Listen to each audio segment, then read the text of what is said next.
Hey, you came back. I'm so glad you decided to hang in there after I meddled in your personal finances. This week, we're going to talk about creating breathing room in our relationships. And as we've been saying, breathing room is the space between our pace and our limit. The natural pull is to live as close to the limit as possible with no margin, no breathing room. Have you ever had a season or even just a day when your schedule was so full that you were barely keeping your head above water? Then your sister sent a text or your boss sent an email and you just lost it. Your calendar was at capacity. You were out of breathing room. Or have you ever stretched your spending just a little too far, justifying one too many purchases with the promise that you'll be really good about saving next month? And then there's this medical thing, or you blow a tire, and you just know there's no margin in the bank account to account for that extra expense. It's pretty obvious when you're running out of breathing room in your schedule and in your finances. If you're really honest, you can even see those breakdowns coming. But running out of breathing room in our relationships is a little bit trickier because it can be hard to spot until the breakdown happens, until your best friend stops talking to you or your husband snaps and you never saw it coming. You can figure out which relationships you're pushing too close to the limit by asking this question: who is getting the bare minimum? Maybe it's a phone call to your mom, but never quite enough time for a visit. Or it's food, shelter, and clothing for the kids, but no snuggles, no laughter, no quality time. In relationships without breathing room, you may be meeting the needs of the other person, but the joy or delight is missing. As you might have noticed in those examples, the most important relationships in your life are the ones you're most likely to push to the limit. Because your best friend, your husband, your kids, your parents, I'll call these your inner circle people, they love you so much that they have a much higher tolerance for your excuses, cancellations, and promises to be there next time. However, if the breathing room in these relationships runs on empty for too long, you're in for a breakdown that could take months or even years to repair. Here's the principle at play. Relationships thrive when there's breathing room. Relationships die when we're living at our limits. None of us want to push our most important relationships to that point. So why do we do it?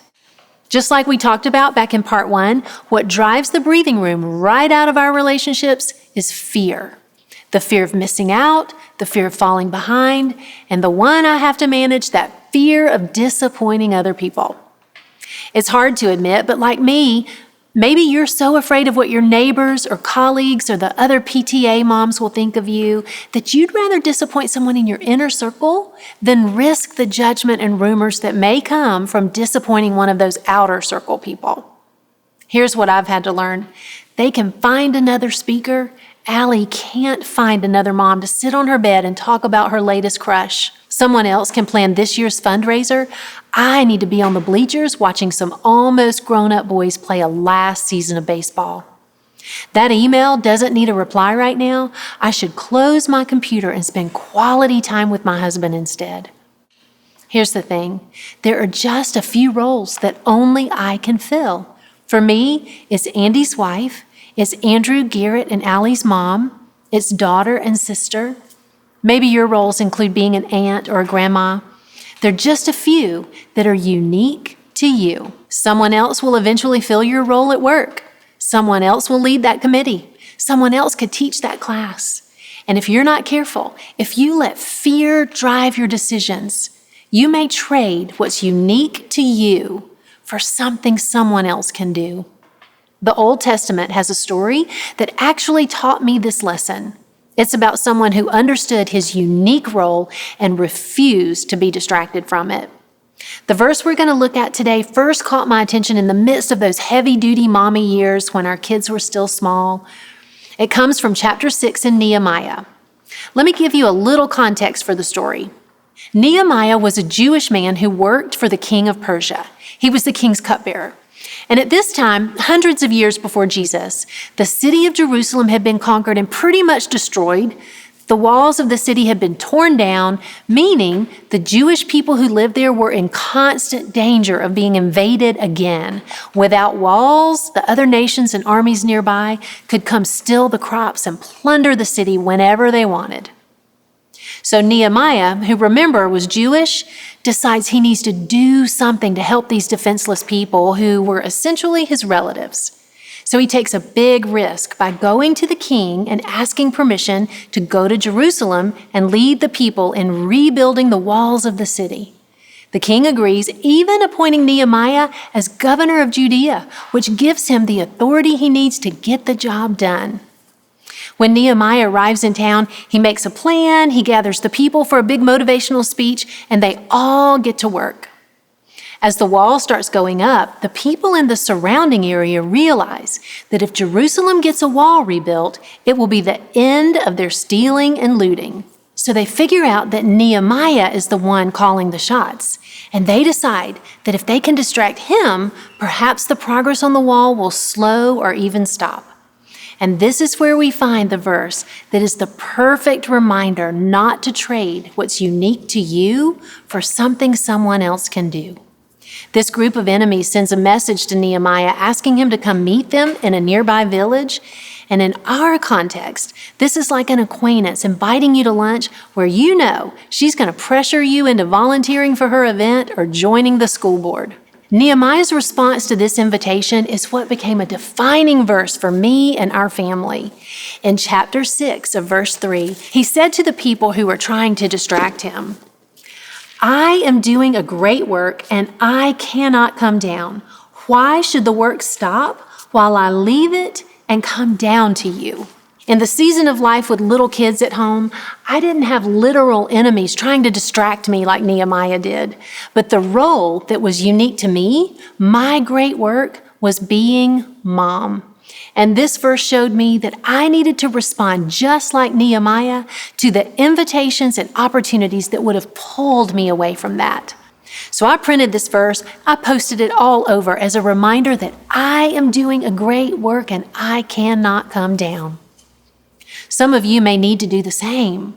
If you have an aging parent or a sick friend, you may need to pick up that phone and call, and while it's ringing, you remind yourself, I am doing a great work, and I cannot come down.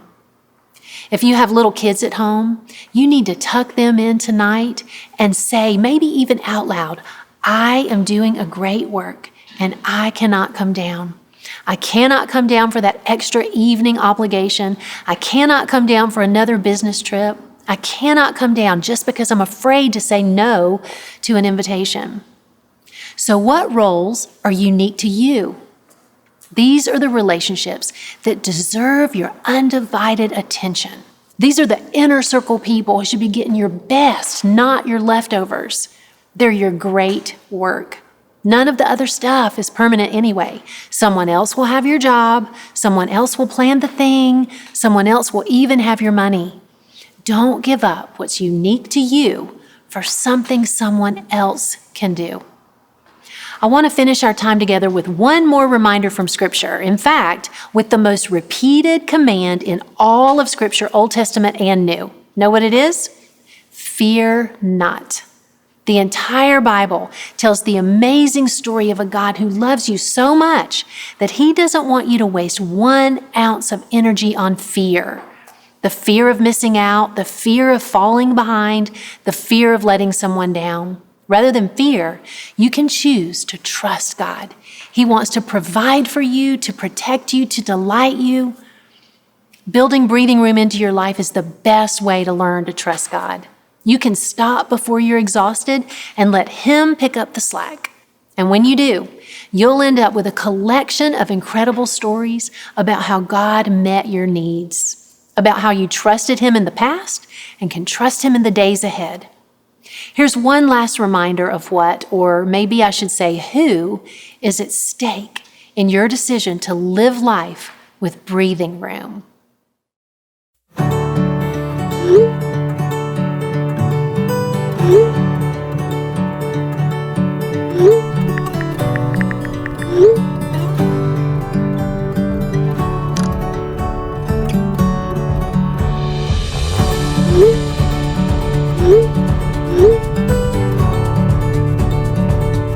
Mom, do you know where the ribbon is? Why do you need ribbon? My secret project? Mom?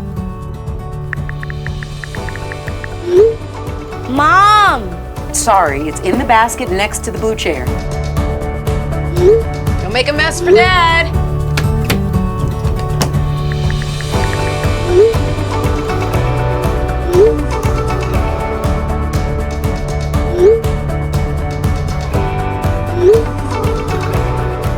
Mom, come here. Mommy, can I use these twinkly lights? Okay. Yes!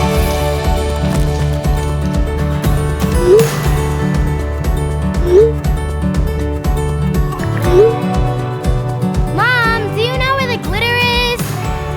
Never mind, I found it.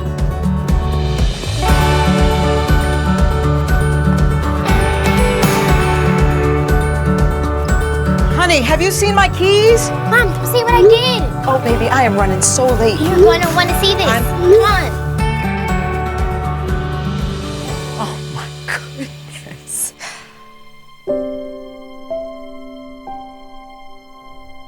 You made all this for us? Come on. It's better inside.